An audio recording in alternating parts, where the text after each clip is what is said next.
Welcome, movie fans. Thanks for joining us for episode 128 of Reading Between the Reels, the premier podcast of existential whiplash. If you're a new listener, we're so glad you found us. If you've been enjoying the show, please like, follow, and subscribe, and leave us a 5-star review on iTunes or Spotify.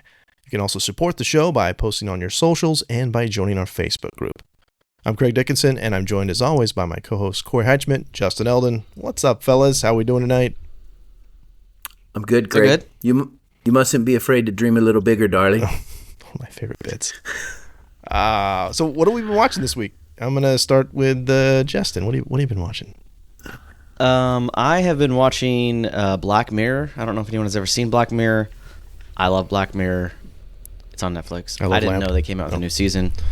But it's basically like modern day Twilight Zone, where they take like one aspect of technology and like play it out into a future scenario and how that might wreck humanity. Cool. It's really good. All of the episodes like really high budget, and there's a bunch of cameos from people you like. I'd say I think there's 4 seasons or maybe 5. I forget. 7. 7. What? 7's coming out. I just saw their trailer for it. Oh, okay. So there's currently 6. I'd say are of they all individual 6 seasons, shows? Yeah, they're individual episodes. They're not tied together. Okay. I think there's one that has like a sequel to it, but yeah, they're not tied in. Sounds cool. Which is nice because then you're like, oh, I don't like this plot line, or this is played out or whatever. You just go to the next episode. I don't know. It's really well done, and it kind of makes you go, huh? Maybe we should slow our technological rolls here. It's British. Give it a shot. Nice. Do they have accents? Do they have accents, governor? I mean, it's like almost all the episodes are like the not too distant future, so yeah, but not distractingly so. Not like Doctor Who. Is Doctor Who distracting? I think it's part of his charm. But the accents are sometimes. I see. Okay. Doctor. Yeah. Doctor. Corey, what have you been watching? Listen, I waited a long time to do it. I guess I finally started watching my wife and I started watching Psych again. We rebooted it for our nightly little hangout. Love that show. It gets better every time. I need a new Psych movie with crossover with Monk. I've been waiting for years for that. Decade. Now I am season 2 halfway through Star Trek, the other Star World. Mm-hmm. Star Trek Strange New Worlds. Oh. And it follows Christopher Pike. And I am loving this show. This show. And here's the thing that I'm realizing about Star Wars, Star Trek. Star Wars has always been that good versus evil kind of battle, right? You know, I mean, you got the good side, the dark side, Jedi. This is Star Trek is things that you would struggle with no matter what time period fit in that show. And so there's things that they have to deal with, leadership or making choices or going against command and doing, struggles that are endearing of any timeline fit in Star Trek. And social issues and social problems and struggles and all these things we have all fit inside a realm of Star Trek, just a future. Fancier toys, fancier ships, but still, they're dealing with the same things we are, and I love it. I've become a Trekkie. I may have to start a podcast on Trekkie stuff because I'm loving it so much. So cool. You're gonna spin off into your solo career, Corey? My solo. I'm going solo for Trekkies. Anyway, that's the title of the podcast right there. Solo for Trekkies. Solo for Trekkies, because a lot of Trekkies are solo. I'm just saying they are. Wow, they are. I was thinking like Han Solo, like you could do like Star Wars, Star Trek. Right as they were about to welcome me in, I just slapped them all. Catching strays. You guys are all solo. Where are you? And that was the shortest solo career so I can get the heat off time. me a little bit. Well, I would say I don't watch TV as it comes on very often, but I'm watching a couple of shows right now that are coming on weekly, which I enjoy getting back into the swing of that. It reminds me of like my youth. So Alien Earth, which I know Justin is also watching. Which I only didn't say Alien Earth because I knew you were going to say Alien Earth. So it's been good and mediocre. I'm hoping that it gets better by the end. I'm reserving judgment till the end. So yeah, like it really depends on what they do with a lot of these threads that they're pulling. Well, Justin and I are both big fans of Prometheus and Covenant, so it's kind of trampling on that a little bit, maybe. So I think when it's done, we'll need to kind of have a little bit more of a debrief. But so that I'm also watching Peacemaker season 2, which I've been enjoying for the most part because I love that universe and I like John Cena and I think he's pretty good in it. But the thing I've really been spending a lot of time with is I rewatched all 5 Jason Bourne movies. I just mainlined them, and I think I'd only seen the Bourne Legacy once, and some of them I've only seen once or twice. But watching them all together, they really hold up, and the universe is actually really well put together. And I love seeing. Why haven't we discussed this, Craig? Yeah, we need to. That's why I have many thoughts. Yeah, well, I think let's talk about it at lunch tomorrow. I didn't want to talk about it before we got on the show. Just wanted to have that be kind of an organic thing. But no, I'd only seen the most recent one once. So if you haven't watched the Jason Bourne movies in a while, I mean, some of the tech looks a little dated, but the action is great. There's an amazing car chase / motorcycle chase in every single one of them. The score is great. Well, and I don't think any movie in that series falters. They're all great. I think probably the most recent one a little bit, but he's getting kind of old. And Tony Gilroy's been in the news a lot because of Andor, and he wrote the first 4 and directed the 4th one. He's not involved with the 5th one, but there's his fingerprints are all over that. So if you liked Andor, if you liked some of his other stuff, obviously he worked on Rogue One. Michael Clayton is the one. So great show, great movie, movies. So I enjoyed those thoroughly. Worth a rewatch for sure. Yep.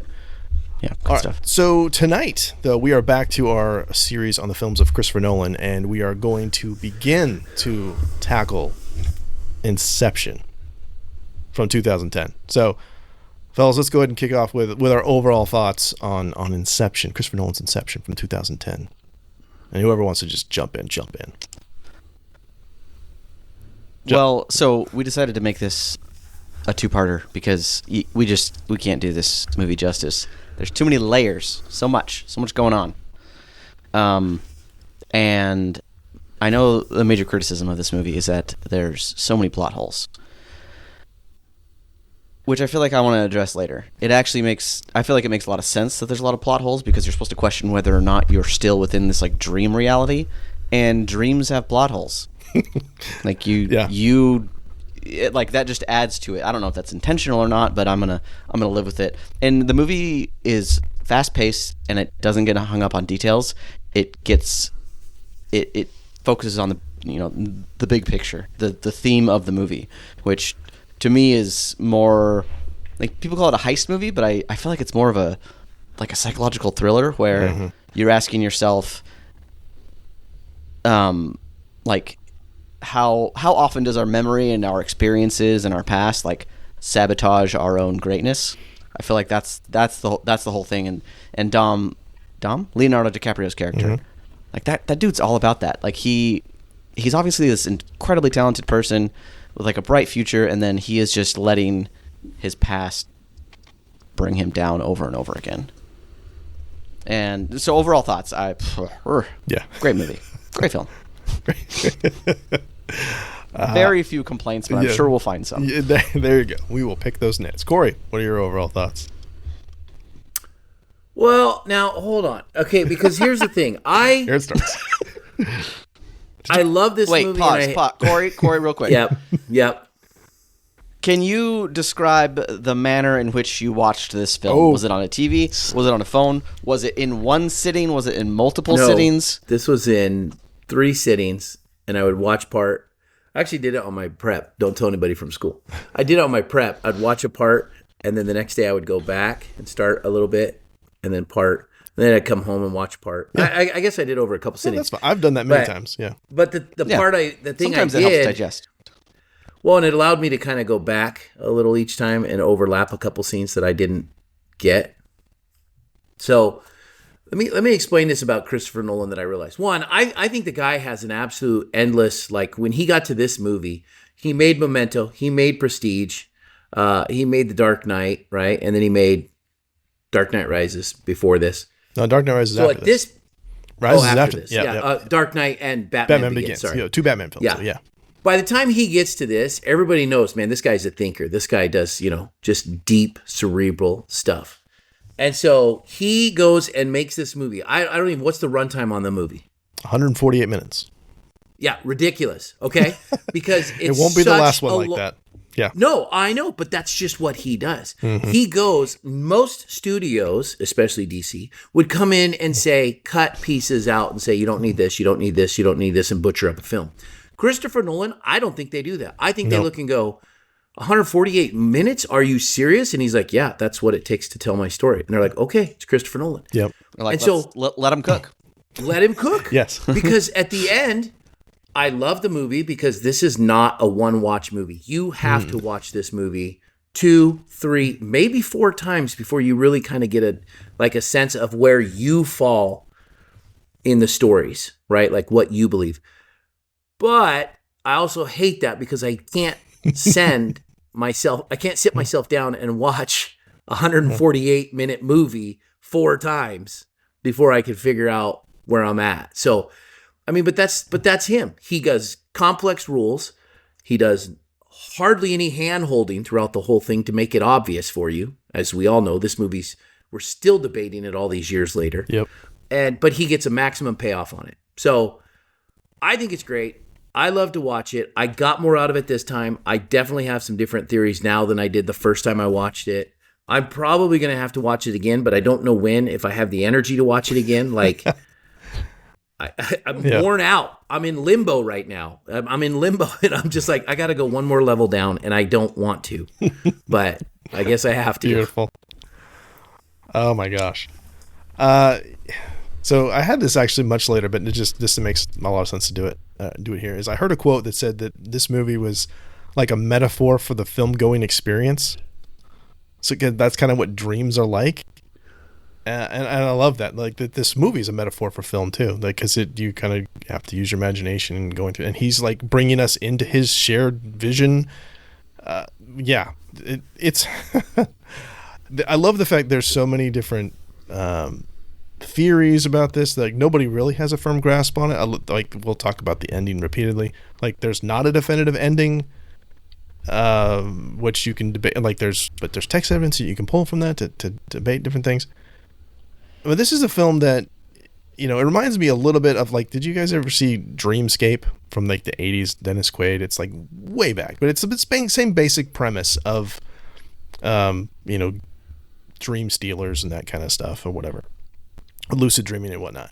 So it's a little bit of a throwback for me from that. But what I also find interesting is that this film apparently he presented this to Warner Brothers right after Insomnia. So this thing has been cooking for like 8 years before it actually got made.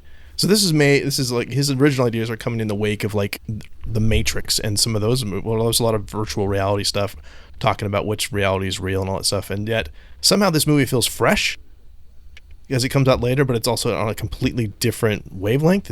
It's way more cerebral in certain ways.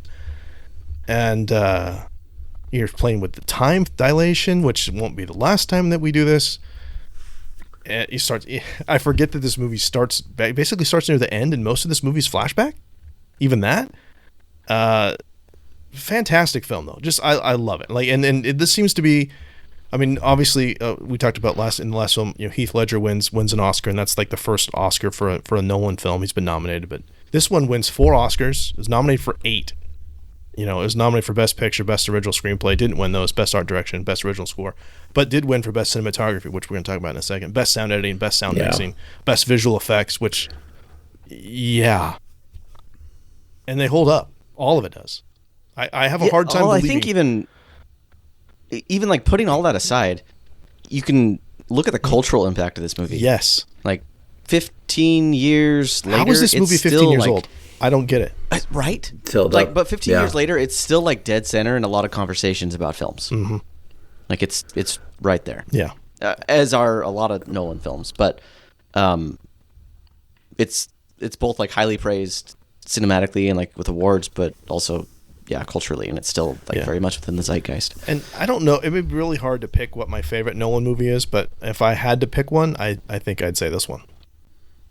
oh, this one feels so like everyone's pick though. You know, I feel like I got to be different. Say something else. You got to be hipster about that. And you're like, the yeah. following is my amazing. First, or just following. I feel like no. I need the Interstellar. This one is it's this one or Interstellar right now. I don't know. I'm excited to see what he does with the Odyssey. But that's Nolan, man. He hits epic tales, epic stories, and fills them with details that you don't know until you watch it again and again and understand him. Yeah. But then they age so well too because his love of practical effects. Yes, that cannot be overstated. And he keeps the crazy thing about this movie is like Nolan is known for keeping his movies very, very grounded in reality, and like this is all about dreams, not reality. And he's like, we're gonna keep it grounded. And even for a dream movie, it's fairly grounded. Like you don't see like any unicorns or like dragons or something in the dream world. Like it's all still there should be reality-ish. That should be in the Blade Runner universe. I would say this: this movie, they go into that dream from the plane with like an hour and 15 or 20 minutes left, like that, or it's like a solid, almost whole movie in itself, just on the plane, dreaming whole cycle to the end, right? Like that's a ton of time. That's not just here's a climax and then we're done with resolution. That's like we're here and locked in for an hour and 20 minutes solid like this, trying to figure out every little detail. Yep. Well, and the pacing is very different and weird, but it works. Yes. Because for that hour plus, it keeps you on the edge of your seat that entire time. I didn't know what world I was in anytime I'm watching. Like in that hour, I was like, am I up? Am I down? Where are we going? Like just... Yeah. And for a movie with so much exposition, necessary exposition, like at no point am I bored by that. Or do I feel, all right, this is just an exposition dump. Whatever. Okay, you're going to try and explain. Like, I'm engaged the whole time. Okay, so I know we're off script here. No, we're fine. We don't have script. Off outline here. So Ariadne, she's a stand-in for the audience, right? Yes. Like she is there to exposition dump too. Mm-hmm. Which is strange because a lot of the other characters, like it makes sense with Cobb and Arthur, but like Saito, and just like generally it feels like this whole like lucid dreaming thing is almost like a well-known concept in this world. Yes. And they never really get into like, why does everybody know this? Like they go to another country, India maybe, and there's like that whole sorry.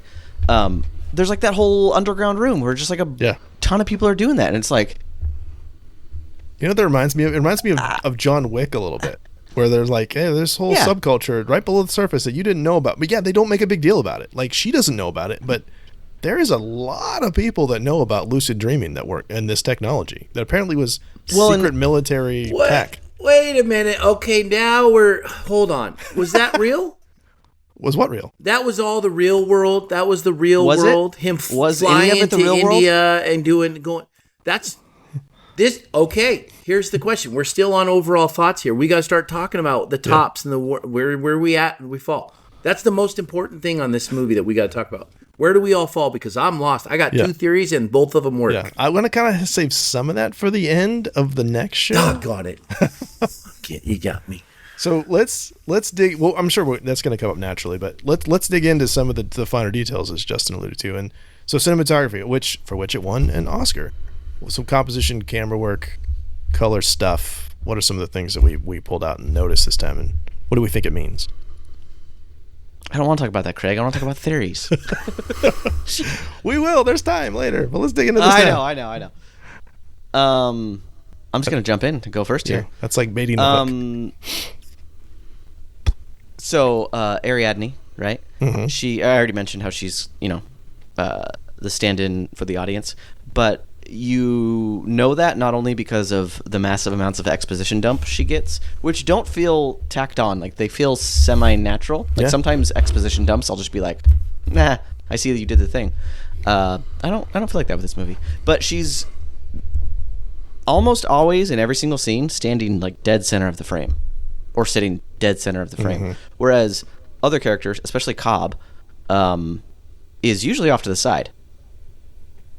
Interesting. Even though, like, he's a big name actor, and I don't know if that's to like perpetuate this idea that he's like fractured in a way. Like half of him is still in this dream world with, his love and whatnot, and just like how, I guess, like fragile his experience is.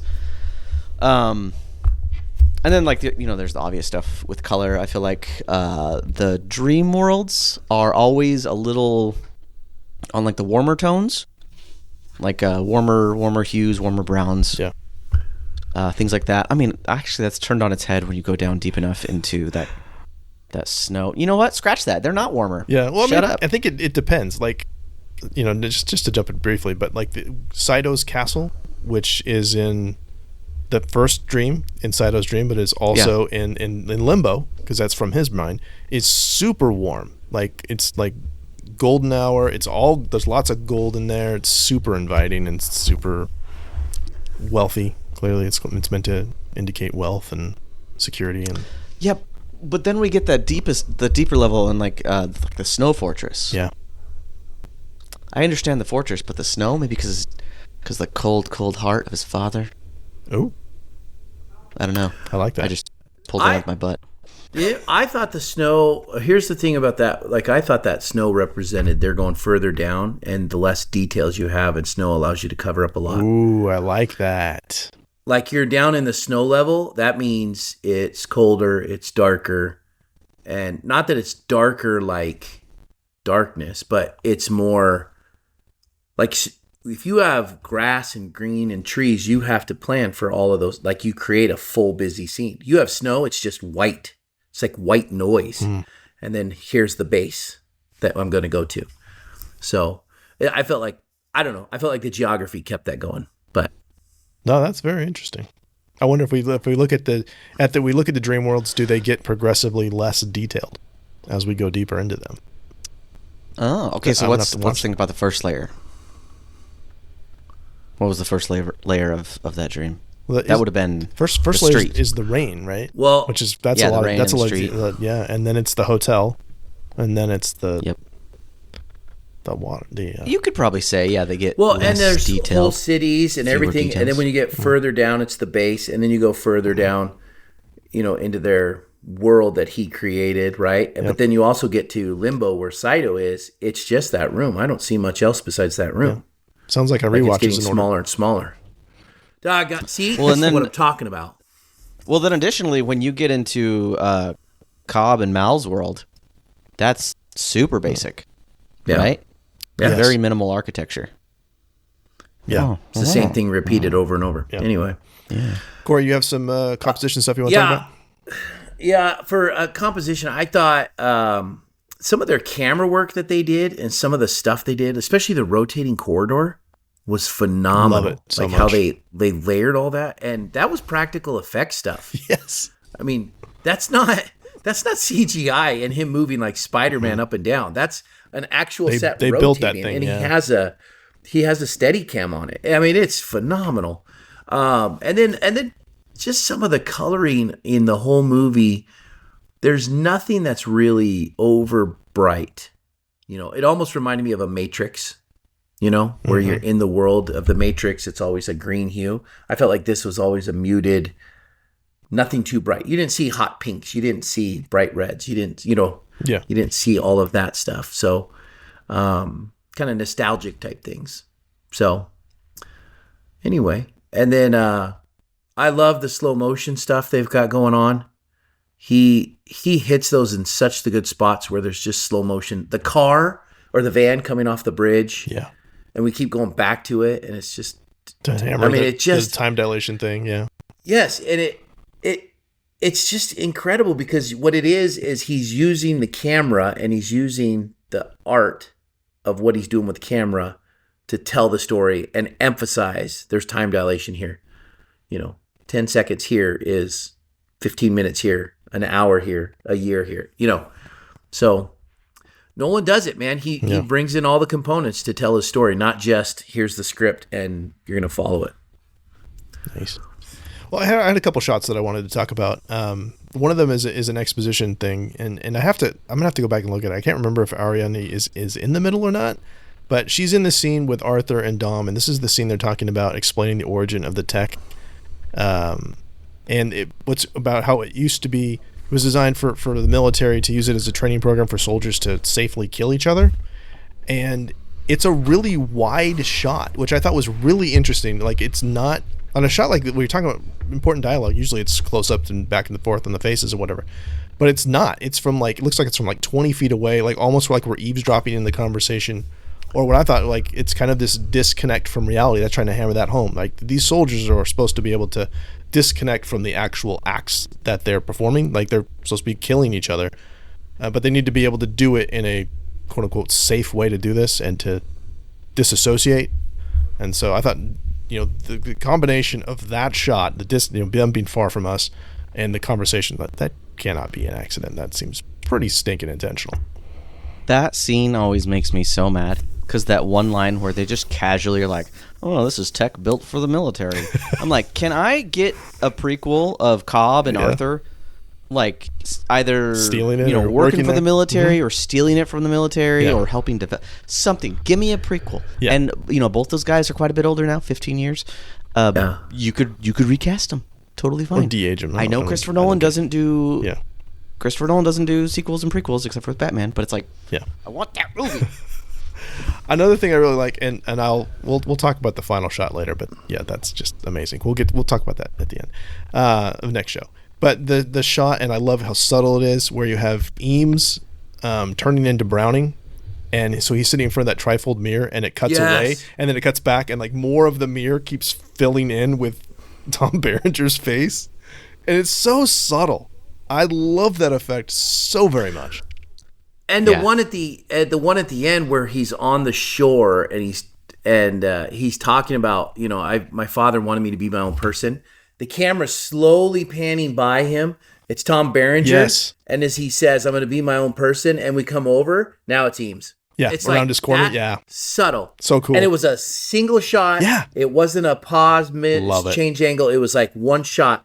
And I don't know how they did it. I mean, I'm sure, CGI, whatever. But it was such a perfect timeless click, like just right there. Well, I feel like that hits a couple of notes. Like it's Christopher Nolan's like whole deal that he doesn't use a lot of CGI. But CGI also would have looked wonky there if you did like some face transformation or something like that. Whatever, yeah. But it's so subtle that you don't care too much. But at the same time, it still speaks to dreaming, right? When you're in a dream, like, details will come out of nowhere, stuff will change, and maybe the dreamer isn't seeing that. I'm assuming he doesn't. He still sees his Godfather, but for us, things change in dreams all the time, and you just don't really think anything of it. Yeah, it's awesome.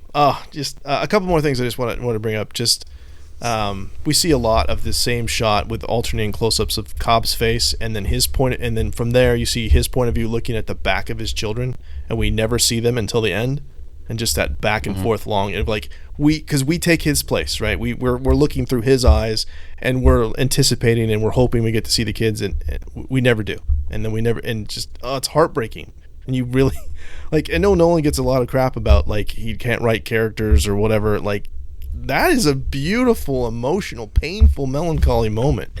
When does he get crap for that? He does. Like it's like he's all concerned with weird plot intricacies and whatnot, but like that's pretty solid. He's got great character. Yeah. I didn't know people complained about that. Yeah. So. Got it. And then I just wanted to also just bring up we see multiple times we see extreme close-ups of his watch, of Dom's watch, and some other people's too, as time slows down. I just think that's kind of cool watching it tick down. Yeah. And then shaky cam is the dreams collapse, because shaky cam can be misused all the time, but I think it's perfectly used here again just to hammer through. He does very little shaky cam. He's a lot of like that thing's mounted almost the entire time. Yeah. Yeah. So. Yeah, but it also spins with the world, but like it always moves through the world in a very steady way. Yeah. Or even like the first person point of view where the buildings fold over. Yeah, it's just super immersive. Like this movie does such a good job of bringing you into the dream world, where you're just in awe the first time you watch this movie. But it's so fast paced that you don't even have time to question it. It's so fast paced. True. Which I think we'll probably talk about that more when we get to Tenet, because Tenet, like, it's too fast paced and you don't have time to like, Tenet might be maybe a I'll 10-part understand episode, man. I don't know. The next time I watch I think we need to watch Tenet Tenet together because I need someone to explain it to me as I watch it. It's so confusing. It's so I need some confusing. cliff notes. I love it so much. Anything else for visuals before we move on to sound? You guys good? Yeah. All right, let's talk about sound, which, as I said, won Oscars for Best Sound Editing, Best Sound Mixing, and nominated for Best Original Score, which it lost to The Social Network, which is a good score, but I love this score so much. No, here's the problem with this, okay, is that music alone might not. I get that, okay? But when you tie the music and everything that's going on, the sounds, back with the scenes and what's going on, it's incredible. You can't separate the two. That whole music and sounds going on from world to world or from scene to scene sets the stage, and the emotion makes you go, oh my gosh, this is intense, or this is backing up. Like, he does an incredible job. Incredible. Yeah. I feel like the music makes everything. Okay, so that the French song that plays as the clue. Oh, I'll never hear that again. For the same. Non je ne regrette rien. Yeah. Specifically Edith Piaf. So, bonjour. I wrote that. I hope I pronounced that right, but yeah. Oh, real quick, this will miss my help. What that translates to is, no, I regret nothing. I don't regret. So is that song made more famous? I mean, it's already a famous song by this movie or Saving Private Ryan? I'm going this movie. Well, you only saw Saving Private Ryan twice. I've seen it twice, but this is a crucial part of the movie. Like, this tells you it's time to get ready for the kick. This serves a narrative purpose. But on the other one does too. But I think this is a vital part of this movie. So this movie. If I'm somewhere else and I hear that music come on, I'm going to be like going, wait, you hear that? It's the kick. Get ready. Time to wake up. Time to wake up. You can't hear that song the same ever again after this movie. That as my wake up song, that would be crazy. Nope. Creepy. Yeah. Like, open your eyes to it. Oh my gosh.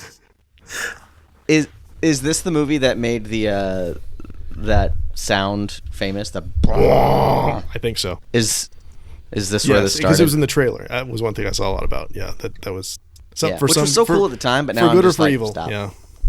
Yeah. I do want to say too about the sleeping thing that I was going to mention this later, but this is perfect. There was, and I wish I still had it.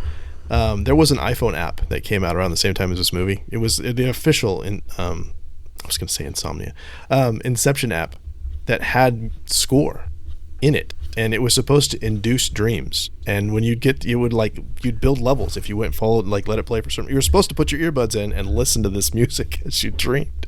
I don't buy it. Nope. I don't know. Bullcrap. But you got the score essentially for free, so that was kind of cool.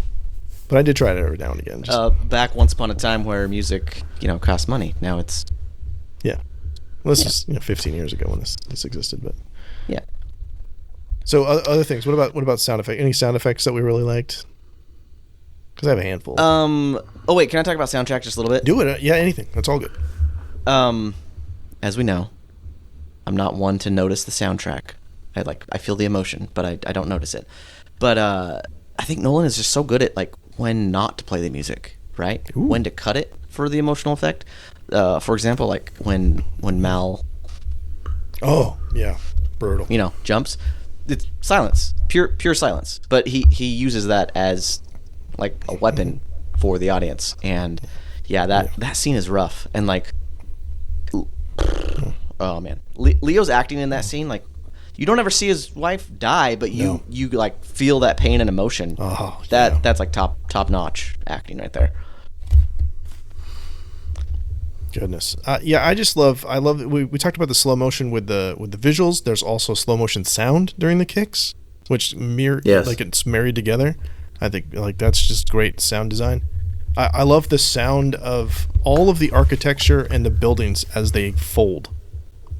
All of that kind of stuff, which clearly has to be made up, but just the little effects that they throw in. Yeah. Yep. Let's see. There was. Oh, I wanted to mention. So the song. I'm gonna try and say it again. Non je ne regrette rien, which I thought was interesting. Again, no, I regret nothing. And then you have that line repeated, which we'll talk about probably at the end of the show today. Old man filled with regret, waiting to die alone. I think that there's a reason that song is picked. Well, obviously there was a reason, but I think that matches up beautifully with that theme we keep hearing over and over again about regret, and where we see. One thing I wanted to know about what you thought, Justin, was so. This is a very electronic score. There's a lot of synth in this, and knowing that that Zimmer will later go on to do Blade Runner 2049, did you catch any like, wow, this kind of reminds me a little bit of Vangelis? This kind of makes sense that this would be the guy to take that up and do, because there was a few moments I was like, man, that sounds like Blade Runner to me. Not really, but only because when I first saw this movie, I was like at a different point in my life than when I first saw Blade Runner. Sure. Like when I first saw Blade Runner 2049, I was very like into movies and I was like paying attention to that stuff. Yeah. When I first saw Inception, I wasn't. So now it's harder to rewatch Inception and not see it with my 2010 eyes. So no, I didn't pick up on that, but I feel like I have to now. Yeah. I think if we could get more Blade Runner tie-ins for Corey. Watch how Corey Gosh, squirms. I'm telling you right now, this movie's worth a rewatch. Blade Runner is not. I apologize. You haven't seen it, Corey? Yeah, I haven't even seen it. Well, I fell asleep in it. I was going to Inception. I was sleeping through the levels. 2049. How do we get here every podcast? I fell asleep in both Blade Runner and Blade Runner 2049. If I hit both movies asleep, it's one of my life's goals on my bucket list is to get Corey to like Blade Runner. There's a couple tracks I want to mention though. Dream is Collapsing is the one that plays when the dream is collapsing. That's the one you hear during the strangely Crazy. enough most of the film's climax, the song you hear when the van dropping, the stuff you're seeing with Joseph Gordon-Levitt going through the building that's rotating, it's very frantic. It plays over the end credits as well, but the song, it's called Time, which is the one that you plays near at the very end when Dom walks through the door and his kids turn around finally. And that's the song that it leaves us with, is just so, it's slow, but it's powerful, melancholy. It is, and it just keeps building. And you hear it on the airplane first when they land, and it's just like, I'm getting chills just thinking about this right now. We won't play it because of copyright stuff, but yeah, it's so good. Like just layer. that's how I know he's dreaming, by the way. He sees the face of his kids. Sorry. Total. Got me. A student told me that, so last year I taught like a film study class. And a student told me this about Interstellar, and apparently it's true about this film as well. But Hans Zimmer and Christopher Nolan tried to plan out the beats and the tempo to the real time mechanics within the film, like the time dilation mechanics. And I see like people online talking about that, and I can't find like an official source. And I'm not good enough with beat and tempo to like actually check that for myself. But it kind of seems like that might be true. And if I'd so, buy it. Yeah. Well, did you hear? Whole other level. I hadn't heard it before this viewing, but did you hear the clock ticking sound mixed into the score? Like it's almost like it's an instrument. Yeah. Just like, okay, yeah. No, the attention to detail is off the charts with that. So I would not doubt if that was a thing that they did. And maybe started it here and finished it there. So yeah. I think that might kind of be an underrated aspect of Nolan films, is how well the music reflects what's actually happening on screen. Like it's deeply connected. And we kind of talked about that with Batman and the Joker, and just how I guess like infamous that score is in relation to that film. And definitely with this film as well. Well, and thinking about it too, that this is, unlike say Spielberg, which we'll talk about at some point, where it's almost, I think it might always just be exclusively John Williams. Like this, there's, he started with David Julian on the first two films, Memento and Insomnia, and then we got Hans Zimmer and James Newton Howard, both great composers. And then later on, we're going to have Ludwig Göransson, who seamlessly steps in, in the later films. Like we'll hear him in Tenet and Oppenheimer, and it's like, all of these guys are amazing, but it's like Nolan's the common thread, and these there's a reason that these scores all fit the film so well. And like, yes, he's picking people, but it seems like he's a guy who definitely would have his hand in every little thing. And regardless of who the composer is, it fits so well what's going on visually. I've always wanted to know, like, someone give me some background. Maybe there's a documentary. How much interaction and, like, I guess communication the director has with the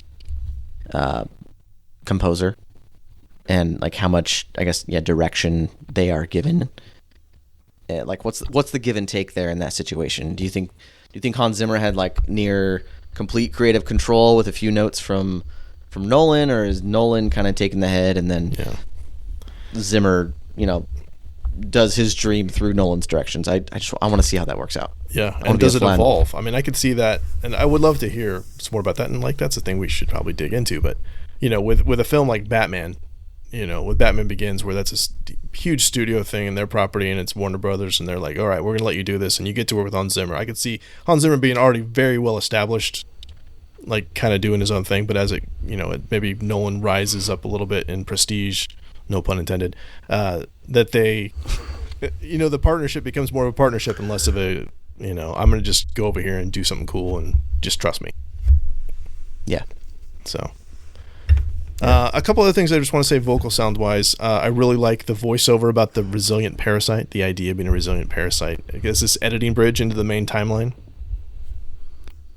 which, because that's what we're going to see. But the thing that really stuck out to me was that we hear his kids. We don't see their faces, but we hear James and Philippa on the phone in that one hotel room. And again, that disconnect. We don't get to see them, because a lot of times when you see a phone conversation, they'll cut back and forth, right? They'll show the people. He refuses to look at them. Yeah. That's the thing that caught me, is he refuses to look at them in the final episode when Maul tried to call him over. He spins around and he's like, no. Yep. Refuses to look. He will not look at them until the last world that he's in. Yes. Which is now the debate of whether he's dreaming or not. Which is reality, according to Michael Caine, because Michael Caine said, "If I'm in it, then it's reality." What does Michael Caine know? He's just the actor. He said Michael Caine doesn't know. He said Nolan told him that. I do want to unpack that a lot more in the next time we do this, because I have theories. Oh, we have lots of unpacking to do. Yes, we do. Anything else? I have opinions, and they are correct, and I don't care what you say. Anything else for sound or any of those? So you briefly mentioned like how Cobb talks about how an idea is, what does he say? Resilient, highly contagious. Yep. A parasite, like a bacteria, worm. virus. Once an idea is taken hold of the brain, Yeah, being like a parent and a teacher, I think about that so often. It's like, oh no, what if I accidentally Inception one of these kids and it like changes the course of their life, not for the better? Dang. Like, what if I tell one kid, oh man, your breath is bad? I wouldn't say that. I mean, we'll see. But your breath is bad, and it just like wrecks them for the rest of their life. Before you know it, they're in like a sanatorium, like just brushing their teeth because they think they have bad breath. What if I did that? It would work. You might have. Maybe. Hope not. One can hope. Okay, so let's go. We're gonna start performance, and there's no melodrama in this, right? That's just straight dramatic, great performances across the board. Yes. Oh, this whole movie is filled. Every single person in this movie had a great performance. DiCaprio is a great actor. Period. I don't know how much Nolan had to direct him, and like that scene that Justin mentioned with Maul. Can we taking a plunge? Okay, I mean everyone's amazing. Maybe let's start at the bottom. Who sucked the most? We need to get spicier about this. We can't just talk good things this entire time. I don't think there's anybody in there that you look at and say that was a bad casting. Those kids in here was a good casting. Those little kids, they never turned around. Those kids sucked. Oh, it's those kids. Yeah, those kids. They wouldn't even like face the camera. What's wrong with those kids? They're not even real, so you don't have to worry about their self-esteem. Oh, okay. That's you just come on. I'm on Corey's side with this one. Oh wow. Okay, so that'll be fun. Yeah. No, everybody in here, from top to bottom, everybody fits. I mean, if you want to say somebody, it'd be someone who's a subconscious person that gets sniped off pretty quick. Those guys, they were terrible. But no, everybody had great lines, delivery, fit the part, fit the profile. Yeah. You didn't look at anybody and go, you shouldn't have been in it. Yeah. It's weird watching it now, knowing like how big some of these people have blown up. Like even like Cillian Murphy just going, hey, he's barely in this. I mean, he's an important part of it, but like later on, that guy's going to be huge. Tom Hardy's in this, just not a whole lot. But he's great. Tom Hardy he's barely in this movie. Yeah. I was a little disappointed. I love him in this movie. So this is how Christopher Nolan works. He gets a guy in a movie and then later comes and says, "You're my main guy." Yeah, he gets him young and ropes him in, and then Yeah, I love that. You just get that stable of actors and just keep working with them over and over again. I mean, this is the second time we've seen Ken Watanabe from Batman Begins. We see him again. Michael Caine, of course, we've seen multiple times. Yeah, he's fantastic in that. Cillian Murphy, we see multiple times. Yep. Yusef, what is he in? Tom Hardy. He's in He's in Avatar. That's right about the same time, right? That was like a year or two different. Yeah, he didn't really go anywhere. I don't have his name. Dilip Rao, I think, is his name. I was going to talk more about that later. Oh, he's in Mr. Robot. Nope. No, well, one episode. Okay, I was thinking of something else. What about the kid that plays? Oh gosh, I just blanked on his name. He ends up being Dick Grayson in The Night Rises. Spoiler. Joseph Gordon-Levitt. JGL. Yeah. Justin Gordon-Levitt. Yeah, he's great in this. Arthur. I love that guy. Yeah. He's great. Yeah. He's great in this. So quotes. Let's do that to kind of. We're running a little bit long. I know we had some hard outs tonight. Yes. So, couple. Let's start with one each. Corey, I see you're ready to jump into the gun. So I am. Give me one. I love it. I love it because I feel like this highlights Ames so good. It's when he pulls up that big gun. And Josh Gordon-Levitt looks at him, and then he says to Josh, he says, Jason, you mustn't be afraid, he says, you mustn't be afraid to dream a little bigger, darling. Oh, yeah. Absolutely. The way Tom Hardy delivers it, it's almost a Bane cleverness line, like how he says it. It's just so good. He's got a little accent in it, and it just fits his personal, because that's the part there where you look at and you go with him and you go, this is a guy who's figured out how the dream world works, whether he was one of the soldiers or not, and is like, I'm going big. Everything I need, I'm going to overshoot what I want. You? Exactly. And then when he goes down into the world with the snow and the base, he is like super soldier mode. So, I think it just credits to him, his character and everything. So yeah, like next episode, I want to talk about his clothes because it fits also with the grenade. It's like everything he does is loud. Yep. Justin, you got a quote you want to share? Okay, not really. I got a complaint. Can I complain? Yes. Yes. This movie's like super deep. Yeah. It's got layers. It's got a lot of stuff going on to it. It's got like real world connections that really make you go, huh, about your life. But there's not really like any good profound one-liners that you'd get out of a fortune cookie. I'd say that there are. There's really a few. Give me some, and then I'll comment on them and say I should have said that. I will give us one. All right, so back to Eames. And they go in Mumbai and they see those guys all hooked up to the dreams. And Eames says, they come here every day to sleep. And the guy looks at him and says, no, they come to be woken up. The dream has become the reality. Who are you to say otherwise, son? I can't apply that to my life. Ooh. Oh, well. Well, what if you could just go... Okay. All that tells me is I need to nap more. Like, So, all right. Okay. Yeah. I do think that a lot. Like a couple of years ago when I got one of those Quest like virtual reality headsets, and I mean now it's not as impressive as it once was, but yeah. I'd put that thing on and I'm just like, what if I just lived here the entire time? And it's like I feel like we're gonna get to that point in reality, just like Ready Player One, style where reality doesn't matter. It's where you go, virtual reality. Yeah, your focus determines your reality. As Qui-Gon once said. Oh yeah, that is Qui-Gon. And your email signature. I'll share one. So, it's a thing that we see repeated multiple times, where you have Maul says it and Cobb both say it about you're waiting for a train that will take you far away. You know where you hope this train will take you, but you don't know for sure. But it doesn't matter. How can it not matter to you where that train will go? Because you'll be together. Which is the thing that gets them out of limbo, to be able to just to trust that. But it's also kind of the thing that he keeps sucking him into limbo in a way, right? Because that's the only place that he can be with Maul. So there's kind of this. It's not about the destination; it's about the journey. It's the friends that we met along the way. That's the real treasure. Yeah. I counted a total of 2 jokes that Christopher Nolan put into this movie, which I think is double from any of his previous movies. What do you got? Both of them told by Arthur. So the one was, when the guy's chasing him up the stairs, and then he falls down the stairs, and he's like, paradox. Oh. So that's joke 1, and then joke 2 was where he tricks Ariadne into kissing him. Yes. Which today we would call sexual assault. Well, there's another exchange with them. That's also funny, I think, where I don't remember. 3 jokes. Wow. Yeah, well, Ariadne says, didn't Cobb say never to do that? So now you've noticed how much time Cobb spends doing things he says never to do. It's great. Yeah, there's levity. I've also hit that point with my children where they're like, Dad, you told us not to do that. Why are you doing it? I'm just like, because you need to be better than me. Yeah. Don't do it. It's fine.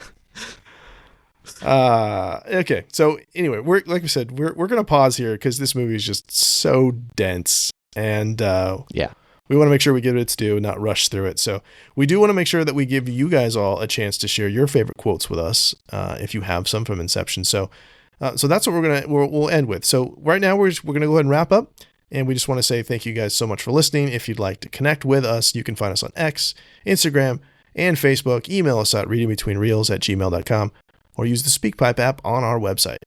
And if you enjoyed the show, please like, follow, subscribe, and be sure to leave us a 5-star review on iTunes or Spotify. This helps the show tremendously, absolutely helps us reach more people.